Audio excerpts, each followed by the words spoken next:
red flag characteristics, get rid of them, and or set your boundaries. But that's another thing, right? You can keep those people around, but somehow you will get similar behavior, maybe even thought processes. You know, maybe you are, and you need to take a rest, maybe. And then all those things that fuck with your mind, which is totally unnecessary. Because another example of my own life, you know, I'm 46. Many times people who are 35, even 30 and even 25, they gave me health advice. They gave me all kind of advice about life, while they are just living a normal rat race life. And you know what? Never listen to people with advices that comes from nothing, and that they suck it out of the thumb, or you know, they heard it in the latest YouTube video. But I'm sharing everything from real life. So when people give me advice about taking it easy, or I have to listen to them because they're so tired, they have to be careful, especially when about the running. I have to open a little bit my jacket because it is warmer than I thought. Let's put the thing on a tripod, and I keep on talking. So that's another thing, right? Other people can speak you into, you know, in tiredness. You know, at 46 I should be tired, and that kind of stuff. Don't listen to those people. Or it's another thing, right? Me uploading training videos. You know, you're 46, you have to grow up. Or what else? Oh yeah, now you're getting into the vlogging thing. You're 46, grow up. Yeah, maybe. But I think, and when it's about growing up, and that's my personal thing, when it's about my vlogging journey, my main purpose is simply to communicate better, speak better, maybe even more, you know, put things in better context.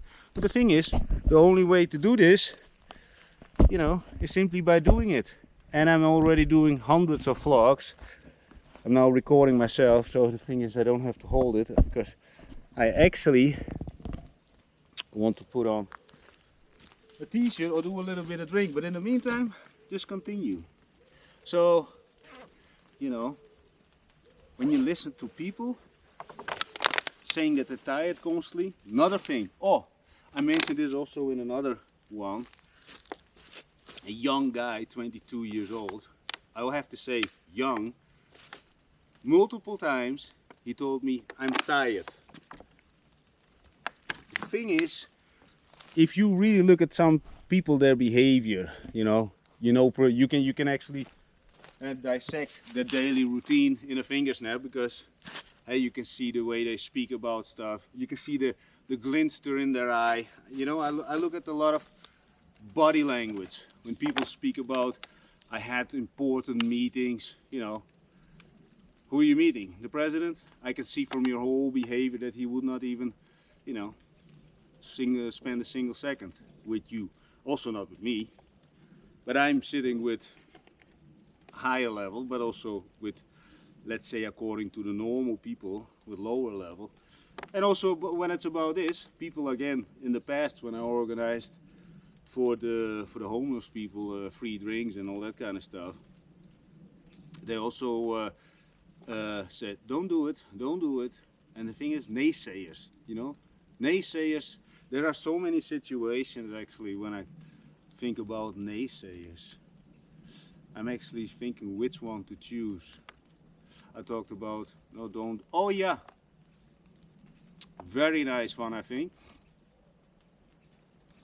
I don't want to put her in a bad daylight, because, yeah, so we went actually outside Holland, and I was actually always greeting pretty much everybody, and this person said, don't do it, and we're not in Holland. The thing is, at that time I also stopped doing it. But you know what? I'm doing it now pretty much everywhere.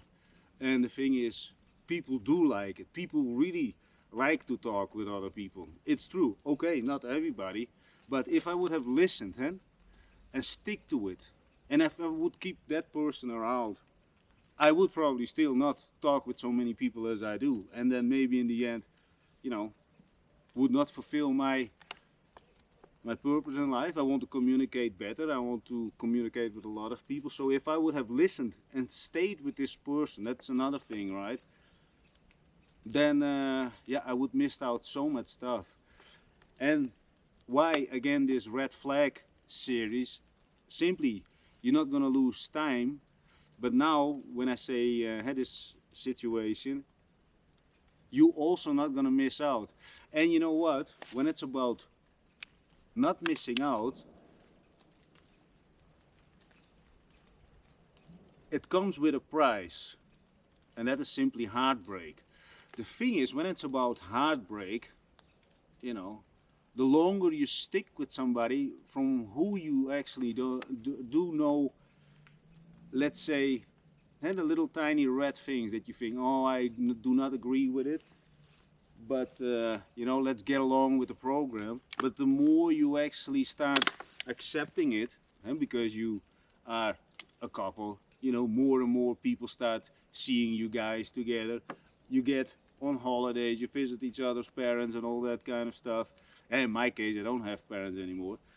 The thing is, you know, you get so attached that you don't see the red flags anymore. And I think when it's about relationships,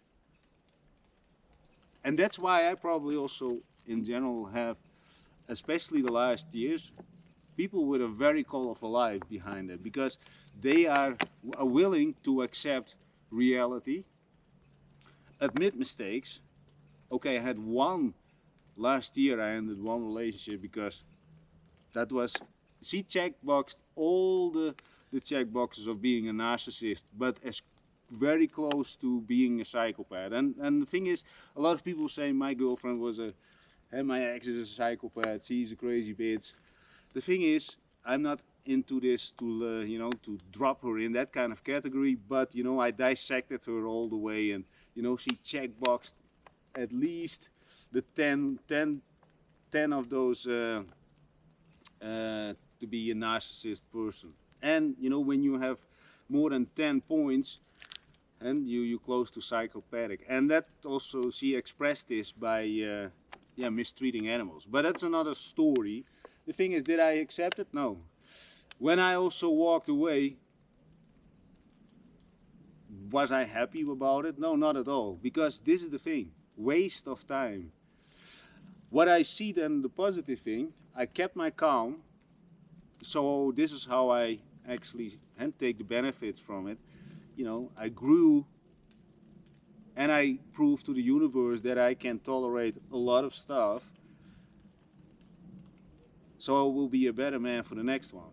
So like this, I extract, let's say, the positive from a negative experience. But, you know, when you actually, let's say, get rid of a person, it never feels good.